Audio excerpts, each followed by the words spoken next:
Student Vibha and जैसे कि कल हम देखे तो कोलाइडल क्या होता है, सस्पेंशन क्या होता है एंड इसकी प्रॉपर्टीज़ के बारे में देखे थे। सो आज हम देखेंगे कि जो डिफरेंट मिक्सचर होते हैं उनको सेपरेट कैसे करते हैं। ठीक है, जो भी मिक्सचर होते हैं उनको separate so we have learned that most of the natural substance are not chemically pure।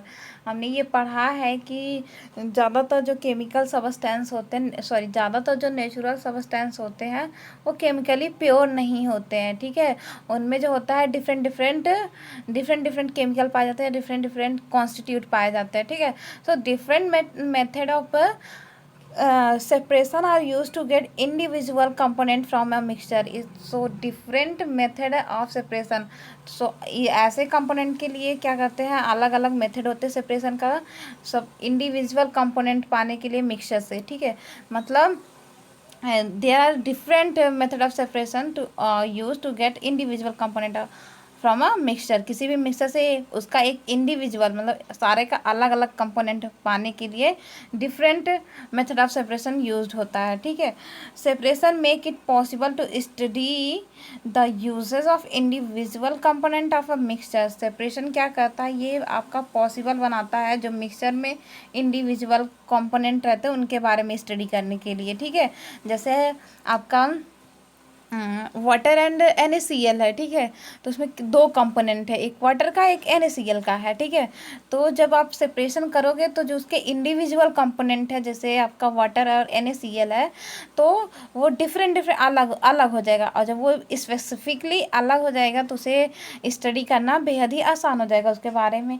तो सेपरेशन क्या करता है, ये पॉसिबल बनाता to study and use the individual component of a mixture. ठीक है,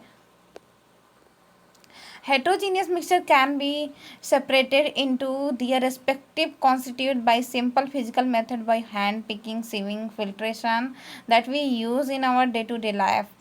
हेट्रोजीनियस जानते हैं आप, हेट्रोजीनियस में क्या होते हैं, उसके पार्टिकल जो है वो बड़े बड़े होते हैं, जो आपको कुछ ऐसे भी हेट्रोजीनियस मिक्सचर होते हैं जो आपको नंगी आंखों से खुली आंखों से आप उसे देख सकते हो। ठीक है, जैसे आपका हेट्रोजीनियस मिक्सचर हुआ राइस एंड स्टोन का मिक्सचर है, तो आपने घर पे देखा होगा कि राइस एंड स्टोन आपके जो घर वाले होते हैं वो हैंड पिकिंग के थ्रू उसके कॉन्स्टिट्यूएंट को उसमें जो पार्टिकल होते हैं जैसे स्टोन को राइस से अलग करते हैं। हैंड पिकिंग हाथ के द्वारा ही तो करते हैं, हाथ से ही निकालते हैं सब उसमें से स्टोन। सीविंग ओसा के कुछ लोग निकालते हैं, फिल्टर करके निकाल देते हैं। ठीक है, तो जो हेट्रोजीनियस मिक्सचर है वो सेपरेट उसके जो कॉन्स्टिट्यूएंट है ये कुछ फिजिकल मेथड मतलब जो हम अपने हाथों से या हैंड पिकिंग या सीविंग या फिल्ट्रेशन के थ्रू भी वो कर सकते हैं। ठीक है, और ये हमारे कहीं ना कहीं डे टू डे लाइफ में इसका डेली यूज़ भी होता है। ठीक है, sometimes special technique have to be used for the separation of component of a mixture. कभी कभी जो होता है वो special type of technique use किया जाता है for the separation of component. Mixture के कंपोनेंट को सेपरेशन करने के लिए कभी कभी कुछ स्पेशल टेक्निक यूज़ किए जाते हैं। ठीक है, सो वो स्पेशल टेक्निक हम वन बाय वन सारे डिस्कस करेंगे। ठीक है, how can we obtain colour component dye from blue black ink. मतलब आपका ब्लू ब्लैक इंक है, चाहे ब्लू हो या फिर ब्लैक इंक है। ठीक है, उसमें से जो कलर है वो कैसे, कलर कंपोनेंट है डाई से वो कैसे ऑब्टेन करेंगे, कैसे हमको मिलेगा। डाई में भी तो जो आपकी ब्लू ब्लैक इंक आती है उसमें भी डिफरेंट कलर के मिक्सचर होते हैं। तो एक समझिए, एक जो वो ब्लैक कलर आते हैं उसमें भी कई कलर होते हैं, कई कलर का वो मिक्सचर से बनकर एक ब्लैक कलर बनता है। तो उसमें जितने भी कलर पाए जा रहे उसको हम उस इंक से कैसे सेपरेट करेंगे। ठीक है, सो इसके बारे में हम देखते हैं, बहुत ही इंटरेस्टिंग चैप्टर है ये। ठीक है, fill half beaker with water. ठीक है, आप क्या करिए, हाफ बीकर जो है उसमें वाटर फिल कर दीजिए। ठीक है, फिर put a watch glass on the mouth of beaker. ये आपका वॉच ग्लास, इसको माउथ ऑफ बीकर, बीकर के मुंह, जैसे बीकर का जो ये मुंह है इस पे आप रख दीजिए। ठीक है, फिर उसके बाद क्या करना, now start heating the beaker. We do not want to heat the ink directly. ठीक है, you will see that evaporation is taking place from the watch glass.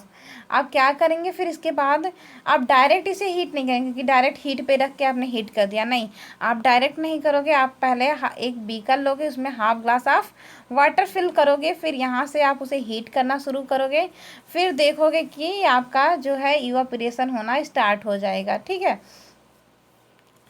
फिर continue heating as the evaporation goes and stop heating when you do not see any further change on the glass। और इसे मतलब heating continue करी रखिए, तब तक continue करी रहिए जब तक आपको कोई भी यहाँ चेंजेस नहीं दिखाई दे रहे हैं, ठीक है। Observe carefully and record your observation. अब इसके बाद ये आप घर पे कर सकते हैं, ठीक है। क्या करिए, आप किसी भी ग्लास में या किसी में भी आप क्या लीजिए, हाफ बीकर वाटर लीजिएगा और उसके बाद उसके ऊपर, उसके बीकर के ऊपर आप एक ग्लास प्लेट लगा दीजिएगा और उसमें इंक डाल दीजिएगा। इंक अगर नहीं है तो पेन की जो इंक होती है उसे पिघला के डाल दीजिएगा। फिर आप देखिए वहाँ एब्जॉर्ब करेंगे कि क्या आपको मिलता है, ठीक है। So we find that mix is a mixture of dye. जो उसके बाद आप देखोगे कि उसमें भी कई मिक्सचर होते, कई कलर आ जाते हैं, ठीक है। सो क्या मिलेगा, उससे क्या पता चलेगा, जो इंक है वो क्या है, ink is a mixture of dye in water. Thus, we can separate the volatile component solvent from non-volatile solute by the method of evaporation। पहले इसमें दो वर्ड आए हैं, volatile और नॉन volatile क्या होता है ये जान लीजिए, ठीक है। तो volatile component क्या होते हैं, मतलब जैसे आपका वाटर है, ठीक है, ये वाटर क्या है, ये volatile component कहलाएगा। क्यों कहलाएगा, क्योंकि जो जो भी आपका मिक्सचर या जो भी आपका सबस्टेंस अगर वो इवापोरेट हो रहा, मतलब उस भाप बन के निकल जाएगा, अगर उड़ रहा है, इवापोरेशन की प्रोसेस उसमें हो रही है, तो वैसे कंपोनेंट को आप वैलाटाइल कंपोनेंट बोलोगे। जैसे वाटर क्या आपका वैलाटाइल कंपोनेंट है, ठीक है। क्यों है, क्योंकि जो इस वाटर को आप हीट करोगे तो इसमें इवापोरेशन होता है, तो ऐसे कंपाउंड को वैलाटाइल कंपाउंड कहते हैं। और नॉन वैलाटाइल कंपाउंड जैसे आपका आयरन है और भी बहुत चीज़ें हैं जिसमें आपका देखोगे कि इवापोरेशन नहीं होता, तो उसको नॉन वैलाटाइल कंपोनेंट कहते हैं, ठीक है। तो आप वैलाटाइल और नॉन वैलाटाइल कंपोनेंट को इस तरह सेपरेट कर सकते हो, क्योंकि जो वैलाटाइल कंपोनेंट है वो तो भाप बन के उड़ जाएगी और जो नॉन वैलाटाइल कंपोनेंट है वो नीचे रह जाएगी। सो अगर वैलाटाइल नॉन वैलाटाइल कंपोनेंट है तो आप इवापोरेशन के थ्रू उसे अलग कर सकते हो, ठीक है। अब नेक्स्ट आता है how can we separate cream from milk. Milk से हम क्रीम को कैसे सेपरेट करेंगे, ठीक है, मतलब दूध से जो उसकी क्रीमी जो घी होती है उसको कैसे सेपरेट करेंगे, ठीक है।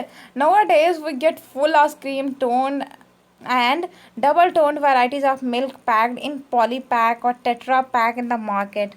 आजकल जो होता है फुल ऑफ क्रीम या tone double tone varieties of milk के पैक जो है वो मार्केट में पाए जाते हैं, ठीक है। These varieties of milk contain different amount of fat. ये जो वराइटीज़ ऑफ मिल्क होती है ये different amount of fat contain की रहती है। इसमें डिफरेंट जो आइसक्रीम आते हैं या फिर जो जो भी आपकी चीज़ें आती हैं वो उसमें डिफरेंट अमाउंट ऑफ फैट पाए जाते हैं, ठीक है। सो आप क्या करेंगे, take a full cream milk in a test tube. आप क्या करिए, एक फुल क्रीम मिल्क, मतलब जो आपकी मिल्क है, दूध है, फुल क्रीम, उसमें मतलब जो ऊपर एक लेयर नहीं आ जाती जिसको आप साढ़ी बोलते हो, तो आप ऐसा मिल्क लीजिए जो फुल क्रीम हो, ठीक है। फिर उसे क्या करिए, centrifuge by it using a centrifuging machine for 2 minute.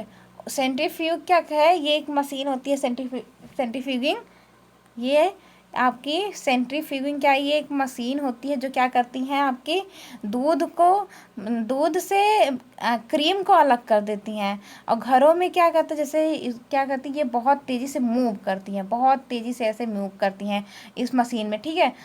जैसे आपका सपोज कर लीजिए, जैसे आपका मिक्सचर मशीन है, उसमें कुछ पीसते हो तो आप बहुत तेज़ी से मूव करता है ना, तो ऐसे ही ये भी क्या करती हैं, उसमें जो मिल्क होते हैं उसमें बहुत तेज़ी से मूव करते हैं और जो आपके क्रीम होती हैं वो ऊपर ऐसे आके आपको मिल जाती हैं। अपने घरों में भी देखा होगा कि दादी लोग क्या करती हैं, जब दही रहती है तो दही को क्या करती हैं, कुछ इस तरह स्ट्रक्चर होता है उससे क्या करती हैं, अच्छे से खूब मिक्स करती हैं दही को, खूब अच्छे से इसको इसी से खूब चलाती हैं। खूब चलाने के बाद जो है जो माखन होता है वो ऊपर आपको मिल जाता है। ठीक है, तो सेंट्रीफ्यूगेशन ये मशीन है, ये हाथ से नहीं, मशीन ही ये काम कर देती है। ठीक है, ये सेंट्रीफ्यूग करके जो आपकी उसमें मतलब 2 मिनट तक आप क्या करिए, अगर सेंट्रीफ्यूगेशन मशीन है तो आप क्या करिए, आप दही को सॉरी आप दूध को सेंट्रीफ्यूगेशन मशीन आप दूध से ही डायरेक्ट आपको दूध से ही डायरेक्ट आपको क्रीम मिल जाएगा सेंट्रीफ्यूगेशन मशीन में। लेकिन जो घरों में करते हैं दूध से दही में करते हैं, दही से फिर क्रीम निकालते हैं, बट सेंट्रीफ्यूगेशन मशीन में डायरेक्ट आप दूध से ही दही मिल जाएगा। तो सॉरी दूध से ही माखन आपका मिल जाएगा, क्रीम मिल जाएगा। ठीक है, तो सेंट्रीफ्यूगेशन मशीन में 2 मिनट तक उसे सेंट्रीफ्यूग करिए। ठीक है, 2 मिनट तक उसे चला, मतलब उसमें दूध डाल दीजिए, 2 मिनट तक उसे ऑन कर दीजिए। ठीक है, it centrifuging machine is not available in the school. अगर सेंट्रीफ्यूगिंग मशीन अवेलेबल नहीं है स्कूल में, ये मतलब दूध से क्रीम निकालने वाली मशीन अगर अवेलेबल नहीं है आपके स्कूल में, you can do activity at home. ये एक्टिविटी आप अपने घर पे कर सकते हो by using milk churner. Milk churner के थ्रू आप ये एक्टिविटी कर सकते हो। मिल्क चर्नर आपका जो दादी दी को देखो कुछ इस तरह होता है। ठीक है, इससे आप बहुत देर तक मिक्स करेंगे ना, तो जो आपकी बटर है वो ऊपर आ जाएगी। If you If you have a milk dairy nearby, visit and ask how they can separate cream from milk and how they make cheese paneer from milk. ठीक है, अगर आपके आसपास कोई भी मतलब डेयरी है, कोई भी दूध की डेयरी है, तो वहाँ जाइए और उनसे पूछिए या फिर वो देखिए कि वो क्रीम को मिल्क से क्रीम को कैसे सेपरेट करते हैं और कैसे चीज़ पनीर बनाते हैं मिल्क से। ठीक है, तो आप अगर डेयरी पे जाओगे तो वहाँ ये मशीन आपकी सेंट्रीफ्यूगिंग मशीन ज़रूर आपको दिख जाएगी, क्योंकि उन लोग बहुत ज़्यादा अमाउंट में मिल्क होता तो हाथ से निकालना काफ़ी मुश्किल है, इसलिए वो सेंट्रीफ्यूगिंग मशीन रखते हैं जो 2 मिनट में सारी की सारी जो माखन है या सारी की सारी जो क्रीम है वो निकाल लेते हैं और फिर उसे पनीर बनाते हैं। ठीक है, तो आसपास की अगर डेयरी है तो आप जाइए और इसे ज़रूर देखिए इस प्रोसेस को, फिर आपको समझ में आ जाएगा। और ये दूध से मिल्क का, ठीक है, दूध से सॉरी क्या मैं बोल मतलब मिल्क से क्रीम निकालने का जो प्रोसेस है उसको बोलते हैं सेंट्रीफ्यूगेशन प्रोसेस। ठीक है, सेंट्रीफ्यूगेशन प्रोसेस बोलते हैं मिल्क से बटर या फिर क्रीम पाने की जो प्रोसेस है उसको उस प्रोसेस को सेंट्रीफ्यूगेशन प्रोसेस कहते हैं। ठीक है, so sometimes the solid particle in a liquid are very small and pass through a filter paper. For such particle the filtration technique can be used for separation। ठीक है, कभी कभी जो पार्टिकल होते हैं लिक्विड में वो बहुत ही छोटे होते हैं और पास थ्रू अगर उसे फिल्टर पेपर के थ्रू पास करेंगे आप तो उसके पार्टिकल जो है अलग हो जाते हैं। तो इस प्रोसेस को मतलब क्या बोलते हैं, आपको फिल्ट्रेशन बोलते हैं। फिल्ट्रेशन टेक्निक आपका यूज़ किया जाता है जो छोटे छोटे पार्टिकल होते हैं वो लिक्विड से अलग करने के लिए। ठीक है, मतलब बहुत ज़्यादा छोटे हो तब तो नहीं होगा, लेकिन अगर मतलब आपका जैसे हेट्रोजीनियस मिक्सचर है तो आप फिल्टर पेपर के थ्रू आप उसके पार्टिकल को अलग अलग कर सकते हो। ठीक है, सो सच मिक्सर का आर सेपरेटेड बाई सेंट्रीफ्यूगेशन। और आपका जो मतलब हेट्रोजीनियस मिक्सचर होता है वो तो फिल्टर पेपर के थ्रू आपका फिल्टर हो जाता है, बट कुछ ऐसे भी लिक्विड होते हैं जिसमें जो पार्टिकल होते हैं वो बहुत ही स्मॉल होते हैं। ठीक है, जो सॉलिड पार्टिकल होते हैं वो बहुत बहुत ज़्यादा स्मॉल होते हैं जो आप फिल्टर पेपर से भी अलग नहीं कर सकते हो, मतलब फिल्ट्रेशन के थ्रू भी आप अलग नहीं कर सकते हो। ठीक है, filtration technique can't be used for separation. तो ऐसे मतलब जिसको आप फिल्टर पेपर के थ्रू नहीं अलग कर सकते हो वैसे छोटे पार्टिकल को, तो ऐसे मिक्सचर को अलग करने के लिए किस प्रोसेस का यूज़ करते हो आप सेंट्रीफ्यूगेशन की, मतलब जिसमें पार्टिकल बेहद ही स्मॉल होते हैं, सॉलिड पार्टिकल बेहद ही स्मॉल होते हैं, उस प्रोसेस को मतलब उसमें से अलग अलग कंपोनेंट करने के लिए सेंट्रीफ्यूगेशन की प्रोसेस करते हैं। जैसे मिल्क से बटर निकालने की प्रोसेस है, बटर तो सॉलिड स्टेट में होता ना, जब देखो उसके बाद वो एक सॉलिड सा बटर आपको इस तरह कुछ मिलता है। ठीक है, और आपका जो मिल्क नीचे होता है वो लिक्विड होता है। तो इसमें क्या होता है, जो वाटर की पार्टिकल होती है उससे भी छोटे छोटे होते हैं बटर के पार्टिकल, जिसकी वजह से वो निकल नहीं पाते हैं फिल्ट्रेशन के प्रोसेस के थ्रू। इसीलिए इनको सेंट्रीफ्यूगेशन के प्रोसेस के थ्रू निकाला जाता है, क्योंकि जो वाटर के पार्टिकल होते हैं वो जब आपके बटर के पार्टिकल से बड़े होते हैं, मतलब वो भारी होते हैं बटर के पार्टिकल से, तो वो जो आप जानते हैं जो भारी रहेगा वो नीचे बैठ जाएगा क्योंकि ड्यू टू द ग्रेविटेशन, और जो हल्का रहेगा वो ऊपर आके मिल जाएगा। तो सेंट्रीफ्यूगेशन के थ्रू जो आपकी क्रीम होती है वो आपके मिल्क से जो है वो उसकी वेट जो कम होती है, तो वो आपको वो ऊपर मिल जाती है एक लेयर में, ठीक है। तो जब आपका साइज़ बहुत ही छोटा हो, किसी भी मतलब अगर लिक्विड है उसमें कोई भी सॉलिड है, अगर उसकी साइज़ बहुत ही छोटी है, तो सेंट्रीफ्यूगेशन प्रोसेस यूज़ करते हैं, ठीक है। Used in diagnostic laboratories for blood and urine test. इसका एप्लीकेशन कहाँ होता है, तो इसका एप्लीकेशन जो है इसका यूज़ होता है डायग्नोस्टिक लैबोरेटरी में for blood and urine test के लिए, ठीक है। और ये डेयरीज या होम में भी यूज़ होता है बटर सेपरेट करने के लिए, ठीक है। और ये यूज़ होता है washing machine to squeeze the out water from wet cloth, ठीक है। So how can we separate mixture of two immiscible liquid? मतलब immiscible और miscible दो वर्ड आपके आते हैं, एक तो immiscible है और एक miscible होता है। तो पहले आप ये जान लीजिए कि immiscible क्या होता है और miscible क्या होता है, ठीक है। तो इमिसिबल होते हैं, ये दोनों ही लिक्विड होते हैं। जैसे ये सोल्यूशन जो इमिसिबल होता है इसमें दोनों ही लिक्विड होते हैं, बट ये एक दूसरे में मिलते नहीं हैं ना। जैसे आपका ऑयल और वाटर है, ऑयल वाटर मिक्स करो तो आपको ऊपर ऑयल का एक परत दिखाई देगा। क्यों दिखाई देता है? क्योंकि वो वाटर में जो है वो सॉल्युबल नहीं होता, ठीक है। मतलब वो वाटर के साथ मिक्स नहीं होता है ऑयल, इसलिए आपको वो एक ऊपर लेयर दिखती है, ठीक है। ऑयल के एक ऊपर, जैसे आपने एक बीकर लिया, सपोज ये आपने बीकर लिया और इसमें आपने वाटर है, ठीक है। ये इसमें आपने वाटर लिया और फिर इसमें आपने क्या ऐड कर दिया, इसी में आप ऐड कर देते हो। सपोज ये है आपका ब्लैक कलर से जो करें, ये है आपका ऑयल, ठीक है। तो ऐसे ऐसे लिक्विड को, ये दोनों ही आपके लिक्विड है, वाटर भी लिक्विड है, ऑयल भी लिक्विड है, बस एक दूसरे में जो है वो मिक्सचर नहीं, मतलब एक दूसरे में मिले नहीं हुई है, ठीक है। वो अलग अलग सेपरेट आपको एक लेयर दिखाई देगी, अलग ऑयल का और वाटर का अलग लेयर दिखाई देगी, ठीक है। तो ऐसे लिक्विड को जो एक दूसरे में सॉल्युबल नहीं है, तो ऐसे लिक्विड को बोलते हैं इमिसिबल लिक्विड, ठीक है। और ऐसा लिक्विड जैसे आपका जो मिल जाए एक दूसरे में, एकदम घुल जाए, आप उनको अलग अलग सेपरेट ना, आप नंगी आंखों से उनको अलग अलग ना देख पाओ, तो वैसे लिक्विड को बोलते हैं मिसिबल लिक्विड, ठीक है।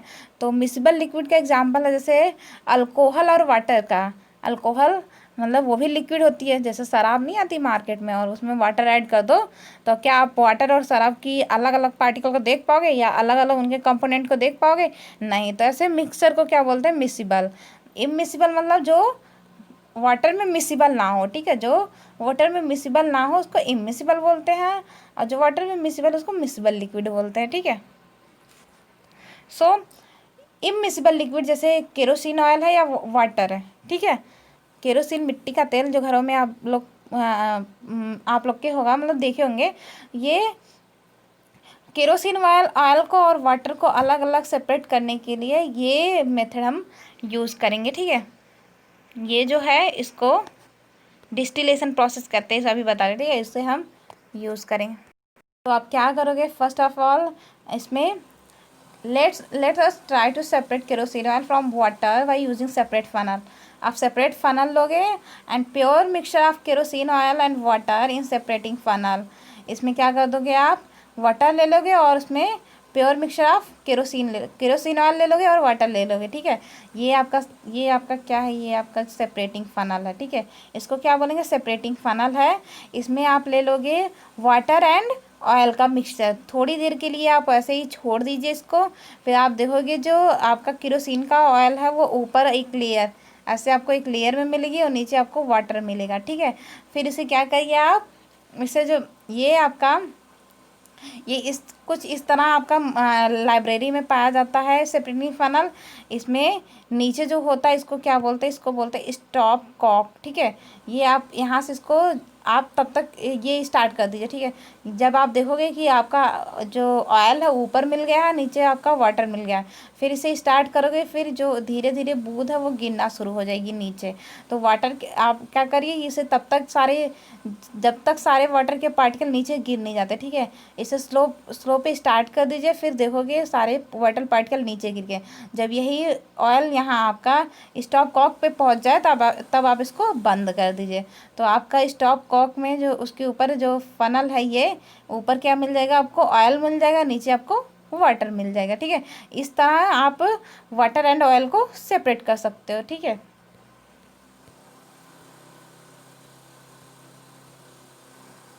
सो इसमें एक एक प्रोसेस दिया अच्छे से। Let it stand undisturb for sometimes, उसे कुछ उस स्टैंड को कुछ देर के लिए एकदम डिस्टर्ब मत करिए, अनडिस्टर्ब छोड़ दीजिए, ठीक है।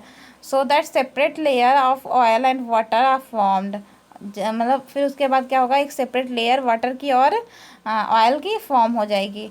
When the stopcock of separating funnel and pour out the lower layer of the water carefully open, ठीक है। फिर उसके बाद क्या करिए, जब वो सेपरेट हो जाए अलग अलग दोनों ऑयल एंड वाटर, फिर ओपन कर दीजिए स्टॉप कॉक को, एंड फिर धीरे धीरे उसके जो वो वाटर ड्रॉप्स वो नीचे आ जाएंगे, गिर जाएंगे। और फिर जब वो पहुंच जाएंगे, आपका जो ऑयल है जब स्टॉप कॉक तक पहुंच जाएगा तो केयरफुली उसे बंद कर दीजिए, और फिर उसके बाद आपको दोनों अलग अलग मिल जाएंगे, ठीक है। सो इसका यूज़ कहाँ कहाँ होता है सेपरेटिंग फनल का, to separate mixture of oil and water. Mixture ये यूज़ होता है, ये प्रोसेस यूज़ होता है mixture of oil and water को सेपरेट करने में, ठीक है। In this extraction of iron from its ore, the lighter slag is removed from the top of this method to leave the molten iron and bottom in the furnace। और ये iron extraction of iron and इस ओर में भी use होता है, क्योंकि जो इसमें जो मोल्टेन आयरन होता है वो बॉटम में पाई जाती है, और फिर उसके बाद वो जब फनल को आप स्टॉप कॉक को ऑन करेंगे, फिर वो आपकी मोल्टन आयरन नीचे आ जाती है, ठीक है। This principle is that immiscible liquid separate out layer depending on densities. तो ये जो प्रिंसिपल, इसका सिद्धांत क्या है इमिसिबल लिक्विड का, ये इसमें क्या होते हैं, जो ये separate out of layer depending on it densities. आप जानते हो जो ऑयल का है वो डेंसिटीज़ ज़्यादा होता है, वाटर का कम, तो उसलिए वो ऊपर होता है। तो ये डेंसिटीज़ पर डिपेंड करता है, और ये इमिसिबल लिक्विड को मतलब इसी प्रिंसिपल पे आप सेपरेट कर सकते हो, ठीक है। Next, how can we separate a mixture of salt of ammonium chloride, ठीक है। अमोनियम क्लोराइड से साल्ट को कैसे अलग कर सकते हैं, ठीक है। तो ये प्रोसेस जो है ये हम कल पढ़ेंगे। आज के लिए बस इतना ही। Bye everyone.